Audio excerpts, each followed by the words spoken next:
to be joined right now by Pavle Sabic, who's in credit market development with S&P Capital IQ. Pavle, thank you so much for joining us today. Thank you very much for having me.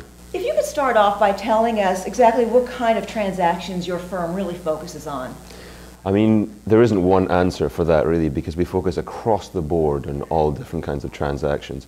You have to remember that the firm was born by investment bankers for investment bankers, so therefore we really specify on all of the deals across the board, so whether it's the leveraged markets, the distressed debt, or even your private equity things, so we really focus across the board. If we could focus on U.S. soil for just a moment, can you tell us that, does the improving economy here in the U.S. affect the distressed investment deals that you're seeing across the board?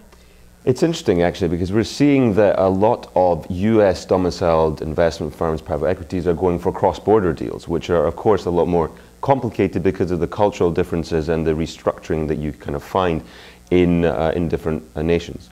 The positive effect of the economy is good for the majority, but there still is value to be found within these companies, and that's what we provide, is the ability to do the valuations and to see maybe distressed debt ahead of time to try and look at these opportunities.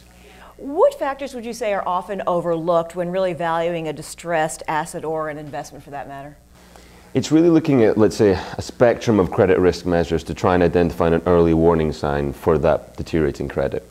So you can look at, let's just say, earnings that have gone down over 2 quarters, or maybe employment the employers being renewed and having a large turnaround. You would have to look at the deteriorating credit, you would have to look at the equity signals that you can back out into probability of default.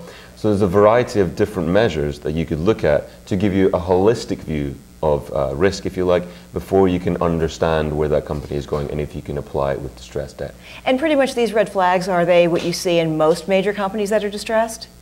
You will see some of these. Eventually they will surface. The issue is trying to get them just before they surface, or identifying them as soon as they surface so you can get in ahead of the time. Okay, so that leads us to our next question then. How do you actually identify distressed debt opportunities before they actually occur? Right. So what we're seeing is our clients like to look at, a kind of a qualitative. They want to look at news. They also want to look at the financials and how they're performing. They also want to see how the CDS markets are doing and if there's any board reshuffles. And so what they like is something that they can customize all of these different red flags, specify them to their needs, and give them the ability to look at them on the go, in their mobile, in different kind of platforms.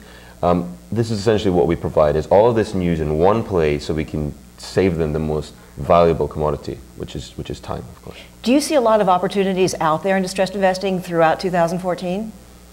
I think there's opportunities everywhere, yes. Pavle, thank you so much for being here today. It was wonderful to get some insight from you. Thank you very much.